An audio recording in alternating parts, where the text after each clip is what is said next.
The Poetry Center, bringing poetry to Paterson since 1980 at Passaic County Community College.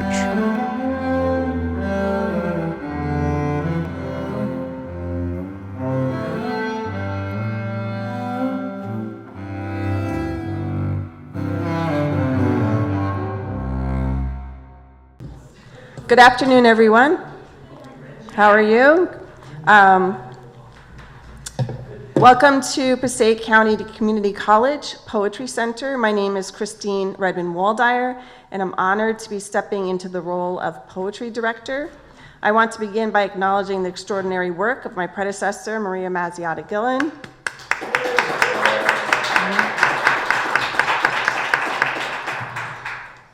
Her vision built this center into a nationally respected home for poetry. I also want to recognize the late Dr. Stephen Rose, former president of PCCC, whose support made so much of this possible, and to thank the New Jersey State Council of the Arts for the continued partnership with us.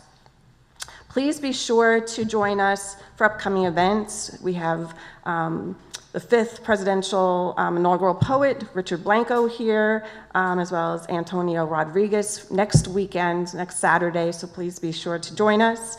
And I would also like to say we are very proud to host the Laura Boss Poetry Foundation today and are grateful you are here to celebrate. Thank you.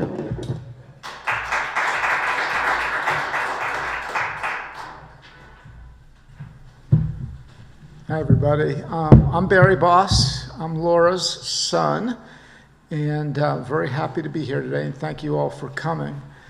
For those of you who didn't know my mother, she died on April 9th, 2021, from pancreatic cancer.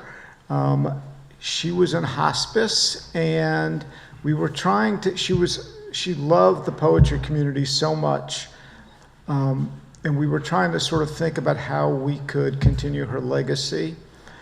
And I suggested to her that why don't we start a foundation, because she had published the magazine Lips, and I thought we could maybe have an award or do something along those lines. And she, in her typical way, said, "Oh, no, that would be too much trouble. Don't do that."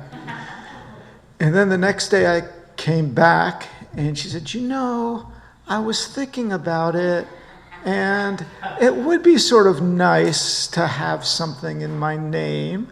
And so the idea was born, and we were very lucky to have many members of the community serve on the board to help us. Certainly Maria, who's here, who was her closest poetry friend and ally, was a critical part of the endeavor. I want to thank all of the board members of the Laura Boss Foundation. Many of them are here today. Maria, Ken Ronkowitz, Jim Gwynn, who took over publication of Lips for her. And she really trusted Jim quite a bit because that was her baby for many years. Jennifer Poteet, who's here, and the other members of the board who weren't able to make it today. I want to thank Cynthia for all of her help, and of course Christine for letting us use the Poetry Center and supporting the foundation, and for becoming our newest board member. I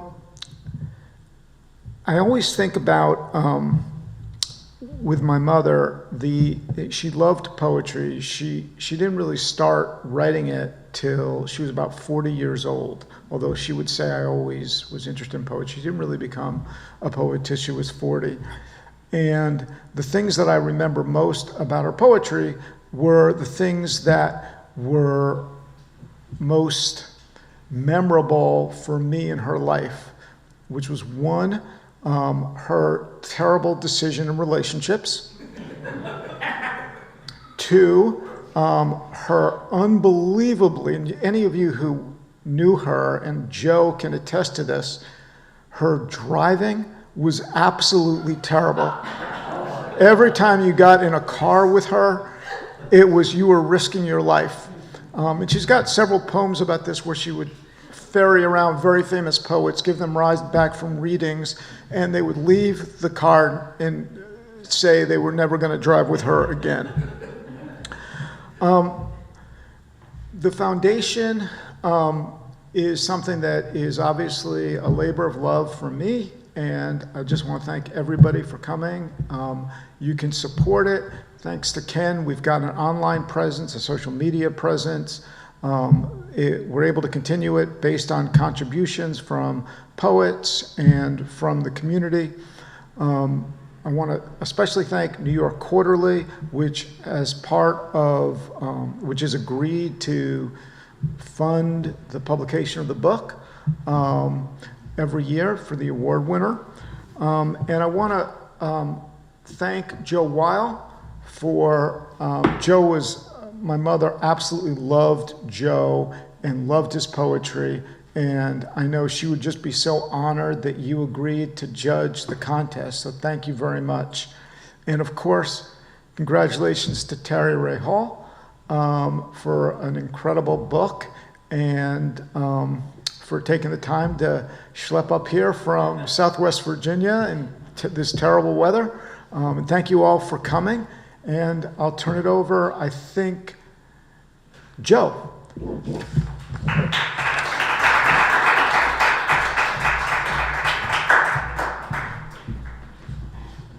I'm delighted to be here. Especially, I feel Laura's spirit seeing her on the TV is so wonderful. She would pull over. She would always give herself 3 hours lost time, because besides being a horrible driver, she and I were both helpless when it came to getting lost, even if a GPS she'd somehow get. And she would have candy bars, and I would see her and I'd pull over and I'd sit in her car for a while and we'd eat candy bars together on our way to different Dodge shops. Loved Laura. Loved this book, by the way. This was a pleasure to read, not once, but about 4 times, because I had to make a decision. I'll just read what I said on the back here, but I just want to say that it feels so good to award a poet who I didn't know anything about her biography. I didn't know anything about your biography. I didn't know where you'd been published or anything like that. I just knew the writing. And I'm very pleased to see I picked a winner here. Okay, so here we are. What I found triumphant about Neither Are Crows is the humility, accuracy, and sometimes gentle, sometimes dark humor of the poems. There isn't any showing off. Well, maybe a little. And yet there is subtle and constant trickery of the best sort. The poems remind me of the work of Robert Francis. By the way, I love Robert Francis, so that's in their attention to detail and sound. Though the world they describe is nothing like his rural Andover. The people in the landscape are one. They grow out of each other, out of the flatlands and prairies. Take these lines from the tender elegy to the speaker's parents. Where my father was stable and solid, the ground. My mother was the lightning rod, a lure for the electric and the live. And I was the wire that bonded them, that kept the house from catching fire. In every poem, these sorts of moments occur. The book is held together by allusions to the Wizard of Oz. And that conceit, a literary conceit, is fully justified. Terry Rae, it doesn't seem like a conceit. It seems integral to the book. All right, Terry Rae Hall deals superbly with both the mythos and reality of her Midwestern landscape. Not a single poem in Neither Are Crows is unnecessary. Not a single poem fails to give pleasure. Terry Rae.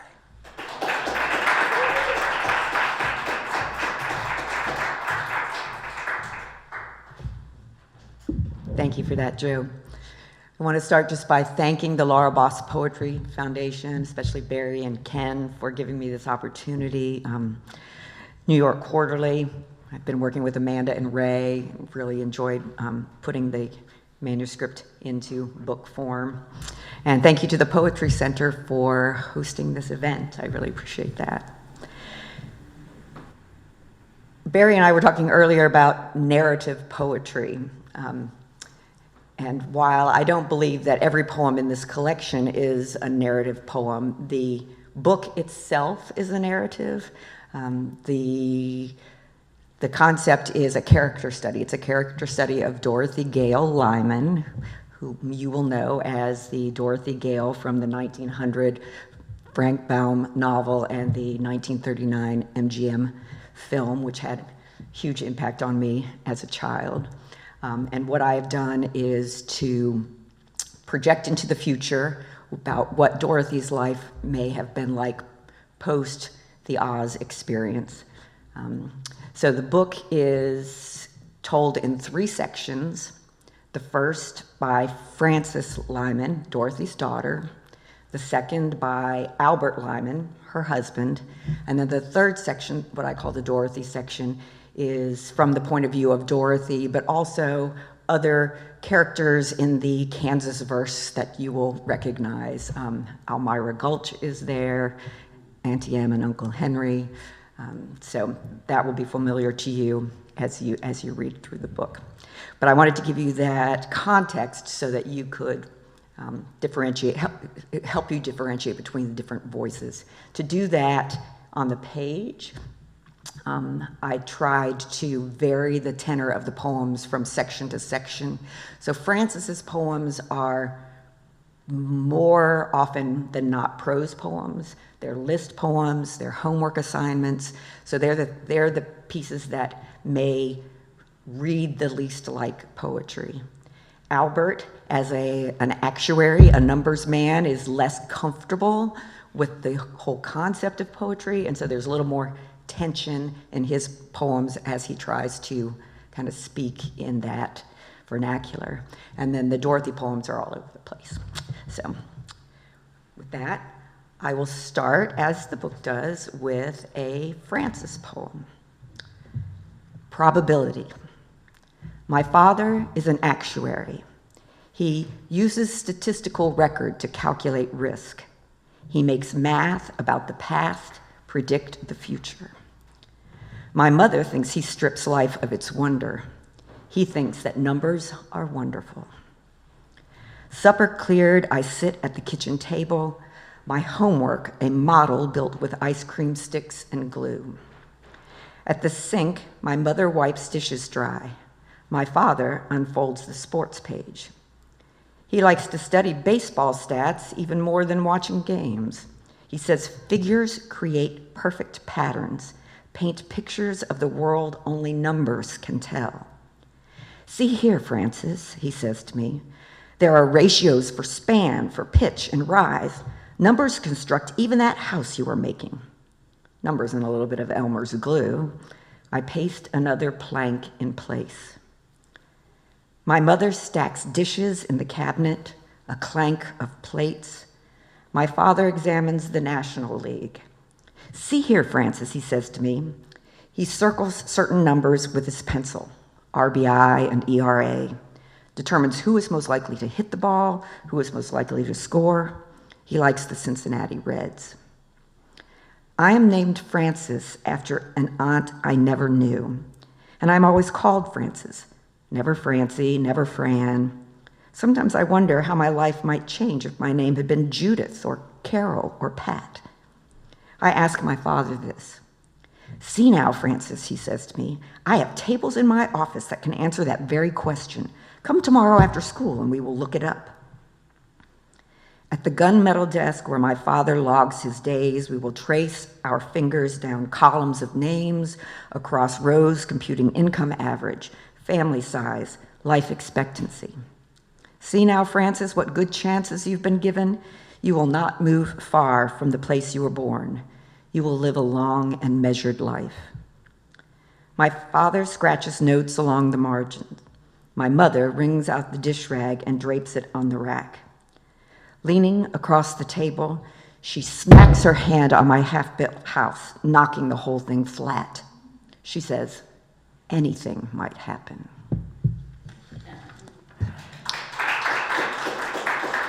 And so I'll let you in on a little, I guess in video games they're called Easter eggs. But Frances is Judy Garland's actual name, Frances Gumm.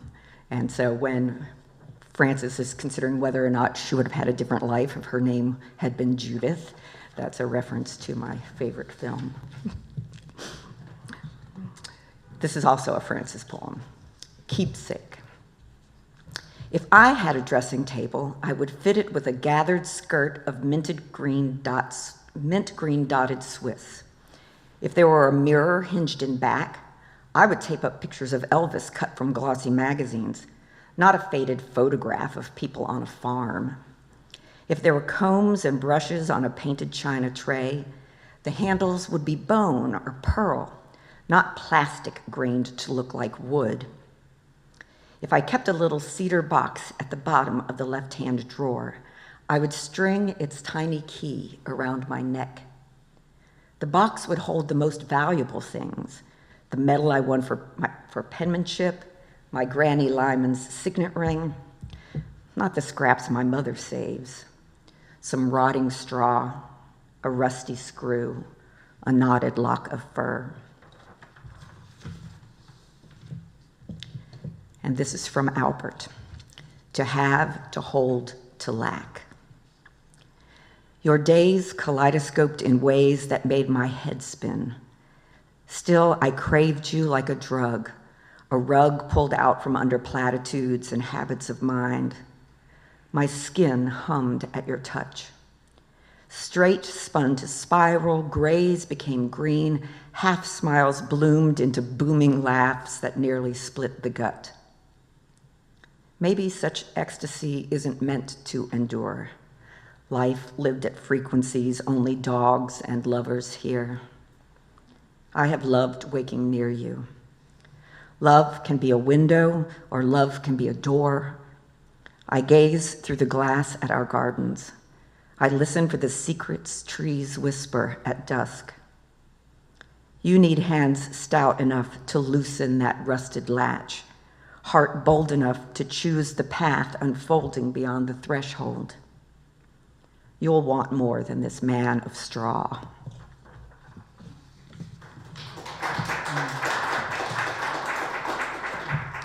This next poem opens the Dorothy section, and it's called Wheat. Clutching her lunch, she slips on the lip of the rutted drive where it meets the county road. In the house, old clothesline gets strung across the kitchen. Laundry dries smelling of onions and grease. The eaves and rusted gutters weep till the porch floor slickens green with mold. They tarp the truck garden, and they worry about the wheat. Feet worry chickens grubbing feed from the mud. Hips worry screen doors swole stuck in their jams. Eyes worry the dog-eared almanac. Stiff lips worry ugly words like fungus and rot. Seed can't breathe in sodden ground. Shallow-rooted, a poor stand loses color, loses weight, can't survive the summer heat. A child can't breathe through pillow ticking soused with grief, hiccups tripping on the lump in her throat. The school bus stops, wet and yellow as the yolk of an egg. She drips into an empty seat, her face framed in the driver's mirror, wan and thin. She wrings out the hem of the gingham dress that doesn't reach her knees, dress with a hole in its pocket so any penny or penny candy or loose button is lost, a hole with no mother to mend it.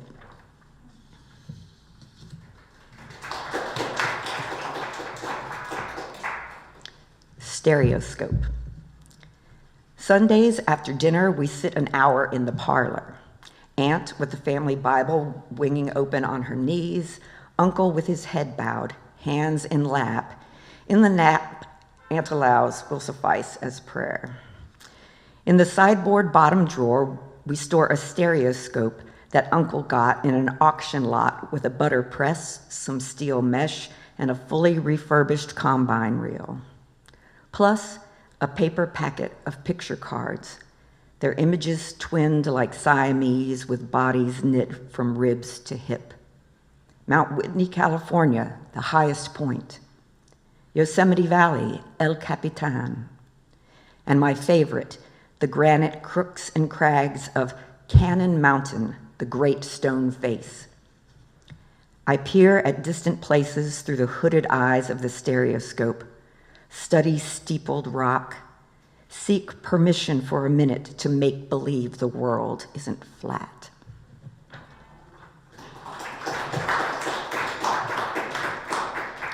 So Dorothy's section of the book really attempts to evoke the landscape and the agrarian lifestyle of early 20th century Kansas. So naturally I needed to learn a little bit about the landscape of Kansas. One of the questions that I asked myself is, what kind of soil is there in Kansas? And as I researched that, this next poem just fell out of my head. This is it's a cascading poem. And so if you're into rocks and minerals, you'll know that it starts from the general and works down to the specific in terms of classifications and identifications of the rocks. But it's called Field Book of Common Rocks and Minerals. Kansas is silt and silica, limestone, loess, a trace of lead, the faint thumbprints of glaciers in its sediment and shale. Chalcedony occurs in cavities, coats surfaces and seams. Chipped into rudimentary tools and spears, it cemented man's dominion. Jasper, heavy with hematite, is opaque and red as blood that beads along an edge of scab.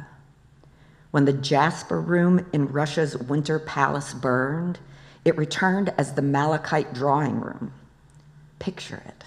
This copper carbonate, its vivid green, unmistakable adamantine, culled from the Urals and cut into columns, urns, and hearths. This room now rich as a rainforest, impressive as cities of emerald. Here, empresses dressed their daughters, the Romanov brides, in satin trains with stitches fine as grains of sand, to process past pillars, Eden green, and into the Tsar's grand church. Until the last, Alexandra, whose own daughters died motherless, childless, executed with copper, lead, and steel.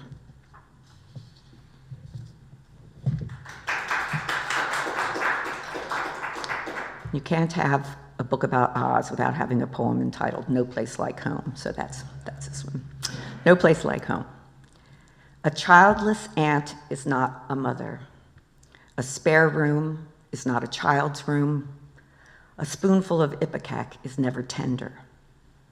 Photographs on the bureau are not memories. A dog can be a confidant, but not the way a sister is, who braids your hair and shares her shoes and tells on a boy she might have kissed one spring in the old storm cellar. Scarecrows aren't playmates, neither are crows.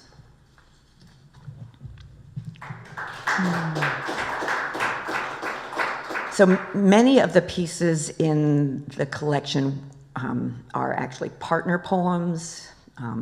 So for example, earliest memories in the Francis section partners with rounding to the nearest whole number in the Albert section. Buster Brown, a Francis poem, pairs with Rora Bob Buck's department store in the Dorothy section. So the last two poems that I will read are partner poems of this type. The first is an Albert poem. It's called Lay of the Land. I know that you felt stunted in the landscape of your youth, a butterfly pinned to mounting board of lowland and champagne. Pressed beneath slabs of faded sky, your prairies splayed, flatter yet once the cyclone hit. Corn stubble, barn rubble, tracked, scrubbed of purpose, and left for scrap. You yearned for buttes and dunes and crags, for towering trees. But here in Appalachia, with our evergreens and oaks, our elbow jut of mountain and hip swell of hill, expectations get constricted, steps obscured. I envy the unobstructed horizon where you can see what's coming.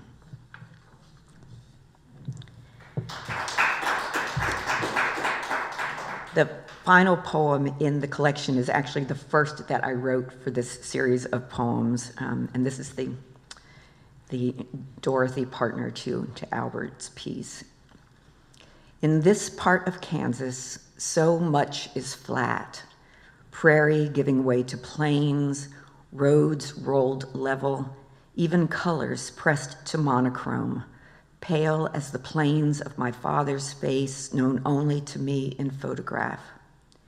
Sorghum and wheat laid patchwork, acre after acre, hemmed by dusty bales of grain.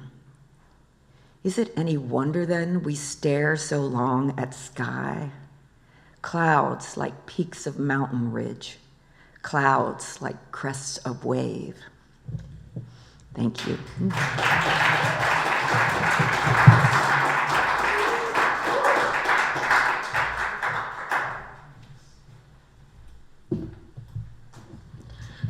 Hi, I'm Ken Ronquist. I'm one of the board members for the foundation, and we just wanted to say a little bit about some of our finalists who are not appearing today, but we'd like to give them credit. We had 3 finalists who we knew would not be able to come here, but I want to mention their names and their manuscripts. Sarah Ann Stinnett, her manuscript was The Hard Problem.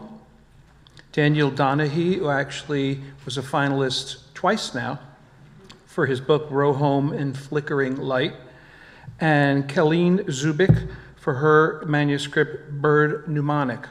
Now, 2 of our finalists thought they were going to be able to make it today, and both ended up not being able to make it last minute. But I'm going to talk a little bit about one of them, and Jennifer Poteet, who's a poet and also a board member, is going to talk about the other one.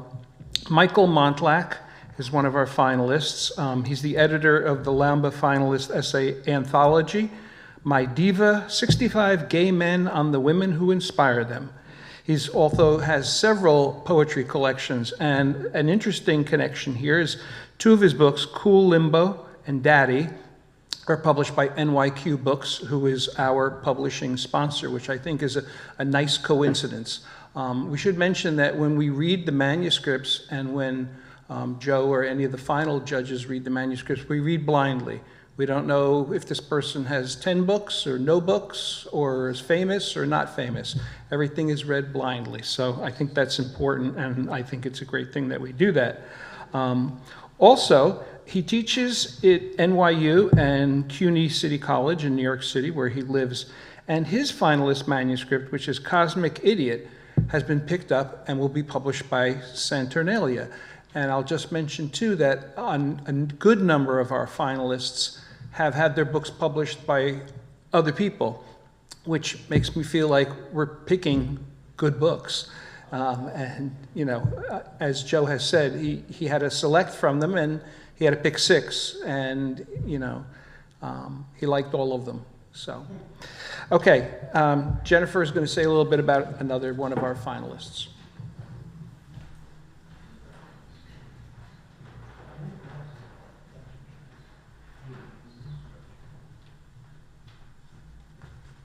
Hello.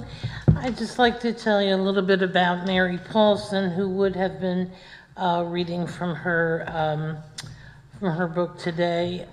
She's a New Jersey native who now lives in Naples, Florida. Her poetry has appeared in a range of publications, including Sparks of Calliope, The Pomegranate London, Vane Magazine, Hare's Paw, Cathexis Northwest Press, Fevers of the Mind, the Gyroscope Review, Thimblelit Magazine, Nerve Cowboy, and others. Her debut chapbook, Paint the Window Open, was published by Kelsey Publishing in 2021. Thank you.